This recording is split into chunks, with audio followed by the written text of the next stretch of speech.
এই হলো ক্ষীরদিঘির মন্দির। সারা বছর এই জলে মাছেরা খেলা করে, আর গরমের দাবদাহে কিশোরেরা স্নান সারে, আর বৈশাখের সংক্রান্তিতে এই জল থেকে দেবীকে তুলে দেবালয়ের প্রতিষ্ঠা করা হয়। আজ আমার গন্তব্য ক্ষীরগ্রাম দেবী যোগাদ্দা মাতার মন্দির। কথিত আছে 51 পীঠের এক পীঠ এই স্থানে দেবীর ডান পায়ের বুড়ো আঙুল পতিত হয়েছিল।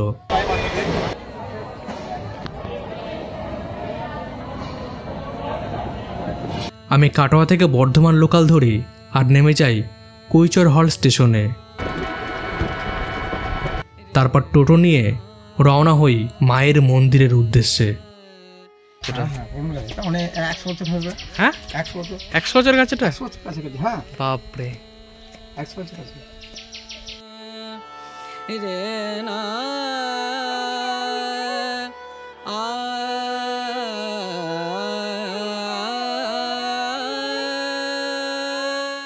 ঠাকুরটা কোথায় আছে? ঠাকুরটা মন্দিরে বের করে ঠাকুরটা কোনো সময়? কখন বের করে? হ্যাঁ, বৈশাখ মাসে। তারপর পুজো হয়। ও, কোন মন্দির? ওই মন্দিরটাই। আচ্ছা, আর বাকি সময় এই জলের তলায় পড়ে থাকে।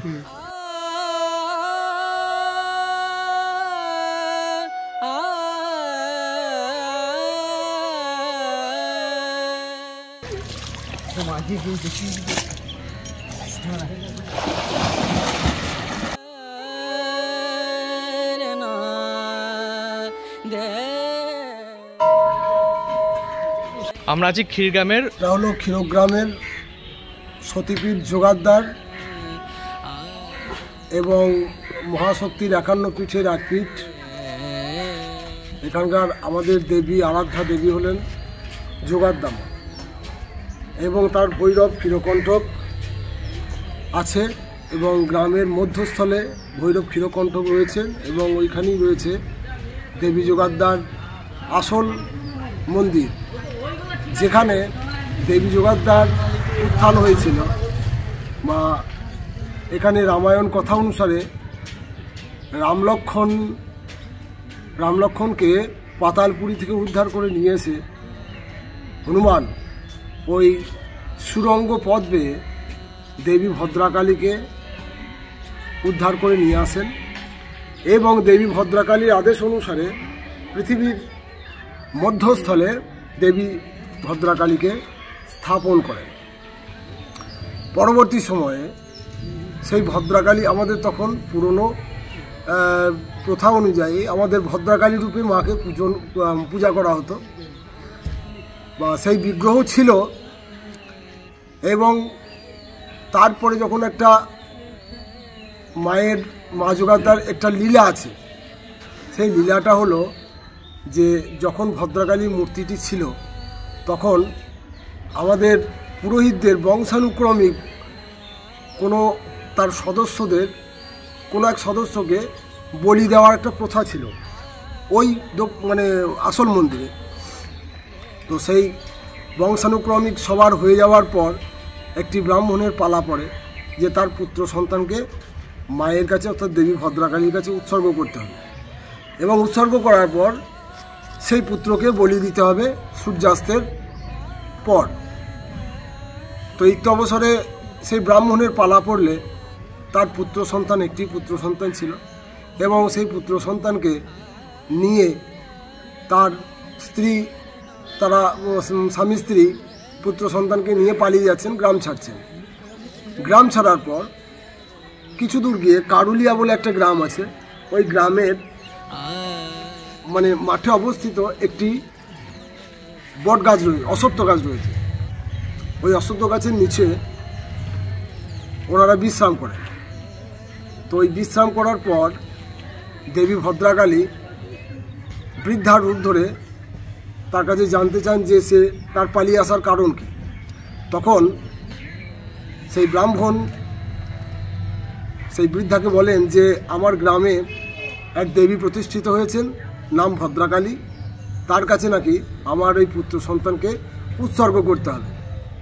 সবার হয়ে গেছে এবং শেষে আমারই পালা পড়েছে। তো আমার পুত্র সন্তানকে বলি দিতে হবে, এবং এই পুত্র সন্তানই আমার একমাত্র সম্বল। সুতরাং পুত্র সন্তানই যদি না থাকে, তাই পুত্র সন্তানকে সংরক্ষণ করার জন্য বা তাকে বাঁচানোর জন্য তাকে নিয়ে আমি পলায়ন করেছি। এই কারণটা জানার পর বৃদ্ধা বলেন যে তুমি কার ভয়ে পালাচ্ছ? যার ভয়ে পালাচ্ছ তুমি সেই মা যোগাদ্দানী। তো সেই কথাটিতে সেই বৃদ্ধার কথাটিতে বিশ্বাস হয় না। তো বৃদ্ধা জিজ্ঞাসা করেন কি করলে তোমার বিশ্বাস হবে? তো সেই ব্রাহ্মণ বলেন যদি আশ্বিনের অম্বিকা মূর্তি দেখিতে পাই তবে প্রত্যয় হয় ঘরে ফিরে যায়। এটা যোগাদ্দা বন্দনায় রয়েছে। তো সেই আশ্বিনের অম্বিকা মূর্তি দেখালেন মা, এবং তারপরে সেই পূজারীর সেই ব্রাহ্মণের বিশ্বাস হলো যে না, সত্যিই এটা দেবী ভদ্রকালী মা যোগাদ্দা, এবং সেই মা যোগাদ্দার সেই রূপটি আবার প্রস্তর নির্মিত হয় সেই অনুসারে। যার জন্য আজকে যে মূর্তিটা দেখা হচ্ছে বা 31শে বৈশাখ যাকে দেখতে পাবেন সেই মূর্তি হচ্ছে সেই মূর্তি। আর মন্দিরে যে মূর্তিটি মেন মায়ের মূর্তি, ওটা তো জলের মধ্যে, হ্যাঁ ওই জলের মধ্যে রয়েছে, কোষ্ঠী পাথরের মূর্তি জলের মধ্যে রয়েছে। আর এটা প্রাচীন কাল থেকেই ওই জলের মধ্যে রাখারই নিয়ম, রাখার রীতি রয়েছে। আচ্ছা, খালি মাত্র বৈশাখের দিনটাতে ওনাকে 31শে বৈশাখ 4টের সময় তোলা হয়, ভোর 4টের সময় তুলে এই হাই স্কুলের পাশে দেখবেন একটা উত্থান মন্দির রয়েছে, ওই উত্থান মন্দিরে মাকে 24 ঘন্টার জন্য রেখে দেওয়া হয়, এবং সমস্ত ভক্তবৃন্দ দর্শন করেন, সুস্থিরভাবে দর্শন করেন এবং পূজা আজা দেন। যার যা মানত থাকলো সেখানে দেওয়া হলো।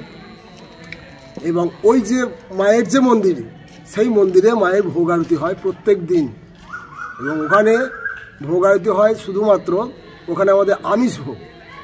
আমাদের মাছ ছাড়া 51 শক্তিপীঠের মধ্যে যে কোনো শক্তিপীঠেই মাছ ছাড়া ভোগ হয় না। আচ্ছা, এবার ওইখানে ধরুন ওখানে তো মাকে নিয়ে যাওয়া হয় না, ওইখানে গর্ভগৃহে মায়ের আরতি হয়, এবং ওখানেই মায়ের ভোগ আরতি করে ওখানেই নিবেদন করা হয়। এই মাকে ওখানে নিয়ে যাওয়ার কোনো রীতি নেই। ওখানে দেখবেন মায়ের শয়নকক্ষ রয়েছে, সুন্দরভাবে মাকে সজ্জিত করে ওখানে যিনি পুরোহিত আছেন সন্ধ্যা আরতি করেন। সন্ধ্যা আরতি করার পর মশারি টশারি ঠিকঠাক খাটিয়ে দিয়ে সুন্দর করে মাকে শয়ন দিয়ে চলে আসেন পুরোহিত। মানে একজন মানুষকে যেভাবে করা হয়েছে আমি দেখবেন ওখানে দেখবেন যদি 4টে 4:30 সময় দেখবেন একবার খুলে যে ওখানে সুন্দর করে বিছানা করা থাকে। ওখানে ভৈরব ক্ষীরকণ্ঠক আছে এবং মা আছে, দুজনেই একসঙ্গে ওখানে শয়ন করেন। তার জন্য দুটো বালিশ আছে, দেখবেন দুটো বালিশ, দুটো চাদর, সব দুটো করে। তো ওখানে ভৈরব ক্ষীরকণ্ঠক এবং মা যোগাদ্দা ওখানে শয়ন করেন রোজ। এবং ওই মন্দিরে আমাদের মাঘ মাসে প্রত্যেক বছর নিশি ঢম্বুল হয়, ওই 12টা থেকে 12:30টার মধ্যে ঢাক বাজানো হয়। ওটা শুধুমাত্র ওই মাঘ মাসটা হয়। আমাদের সমস্ত যোগাদ্দার সমস্ত রিচুয়াল সমস্ত নিয়ম ওই মন্দির থেকে পালন করা হয়। ওই মাঘ মাসে যিনি ঢাক বাজাবেন তার বিশেষত্ব হচ্ছে তিনি ওই 1 মাস শুধুমাত্র হবিষ্যান্ন খেয়ে থাকেন, এবং রাত্রে যখন শোবেন তখন তিনি কম্বল পেতে শুতে হবে মেঝেতে। যদি দামি কোনো খাট থাকে সেখানেও তিনি শোবেন না। এইবার 12টার সময় উনি আসবেন ঢাক বাজাতে। ওই মন্দিরে দেখবেন পূর্ব দিকে যে গেটটা আছে ওই গেটটার সামনেই দেখবেন অনেকটা মানে লম্বা আছে গেটটা। গেটে ঢুকে কিন্তু ওইখানটাতেই বাজাবেন, উনি কিন্তু ভিতরে যাবেন না, বা মায়ের গর্ভগৃহের সামনে কিন্তু যাবেন না। ওইখানে গিয়ে ওনাকে ঢাকটি বাজাতে হবে প্রত্যেক দিন রাত্রি 12টা থেকে 12:30টার মধ্যে, ঠিক আছে? এবং তার পরনে কোনো বস্ত্র থাকবে না। 12টার সময় যখন বাজাবেন উনি বা ঢাকটা, নিশিঢম্বুল বাজান যিনি বাদ্যকর, ওনার পরনে কিন্তু কোনো মানে পোশাক থাকবে না। ওখানে বাদক ছাড়া আর কেউ থাকে না? উনি একাই থাকেন? না, উনি একা। আচ্ছা, হ্যাঁ, উনি একা। ওনার পরনে কিন্তু কোনো পোশাক থাকে না, এবং চোখ দুটি তার বাঁধা থাকে। আচ্ছা, উনি চোখে কাপড় বেঁধে উনি বেরিয়ে আসেন বাড়ি থেকে। এবার উনি কীভাবে বেরিয়ে আসেন সেটা মায়ের মাহাত্ম্য ছাড়া আর তো কিছু নেই। আসলে প্রাচীন থেকে এই প্রথা চলে আসছে এরকম ভাবে, প্রাচীন থেকে এই প্রথা চালু আছে। ওখানে মহাষ্টমী, মহানবমী, মানে শারদীয় মহাষ্টমী মহানবমীর দিন ওখানে বলিদান হয়, মোষ বলিদান হয় নবমীর দিন। আর এখানে মোষ বলিদান হয় 31শে বৈশাখ। আর ওখানে যে সুড়ঙ্গটা আছে না, ওই সুড়ঙ্গটাতেই দেবীর দক্ষিণ মানে ডান পায়ের বৃদ্ধাঙ্গুষ্ঠ ওইখানেই পতিত হয়েছিল, সতীখণ্ড ওইখানে পড়েছিল। আচ্ছা, এখানে কিছু না, ওখানে মেনটা হচ্ছে মেন মন্দিরটা ওখানে। মন্দির কেতুগ্রামেও আমি গেছিলাম, ওখানে শক্তিপীঠ যেটা আছে ওখানেও নবমীর দিন মোষবলির প্রথা দেখানো রয়েছে। প্রত্যেক পিঠেতেই দেখবেন নবমীর দিন মোষ বলিদান থাকবেই থাকবে। তবে আমাদেরটা একটু বেশি অতিরঞ্জিত হয়, কারণ আমাদের তো কোনো ফর্মা বা কিছু নেই, শুধু তসলাই টাচ করে দিয়ে বলিদানটা করা।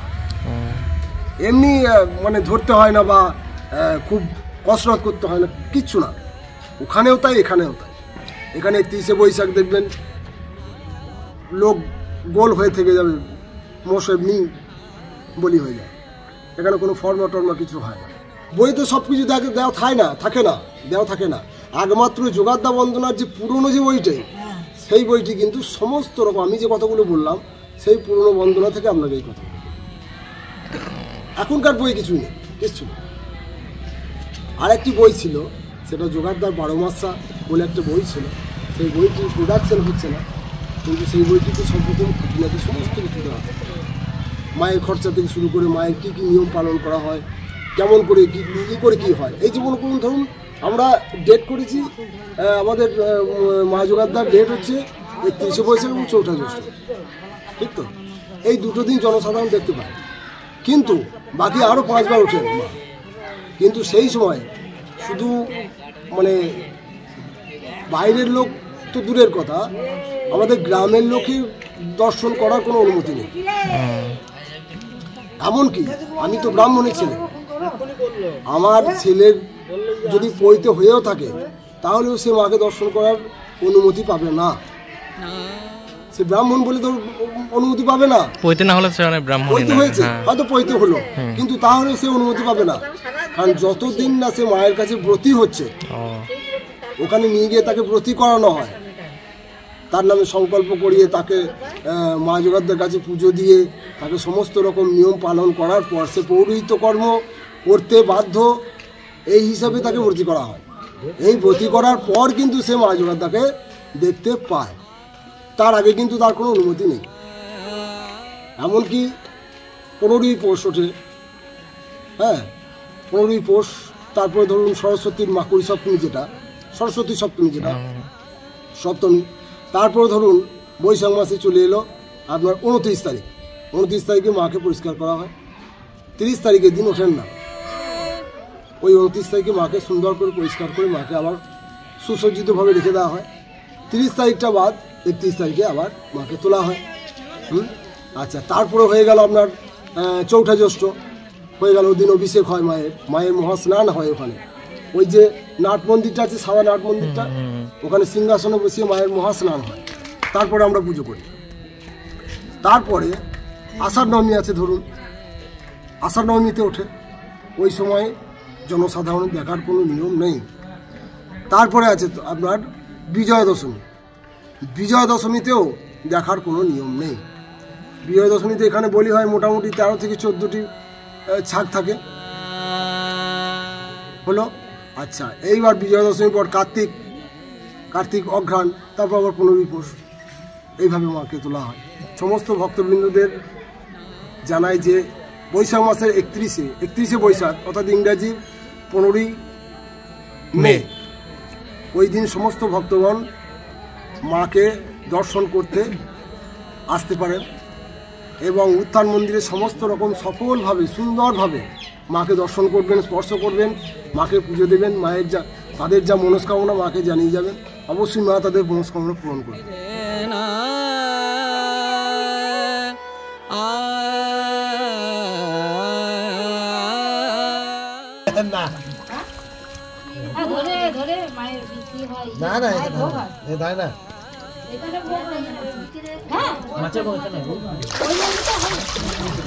শোনা যায় অতীতে এখানকার প্রাচীন যোগাদ্দার মূর্তিটি হারিয়ে গিয়েছিল। পরবর্তীতে বর্ধমানের মহারাজা কীর্তিচন্দ্র এই গ্রামে যোগাদ্দার একটি মন্দির নির্মাণ করেন এবং সম্ভবত তারই আদেশে হারিয়ে যাওয়া মূর্তিটির অনুকরণে একটি দশভুজা মহিষমর্দিনী মূর্তি তৈরি করেন দায়হাটের প্রস্তরশিল্পী নবীনচন্দ্র ভাস্কর।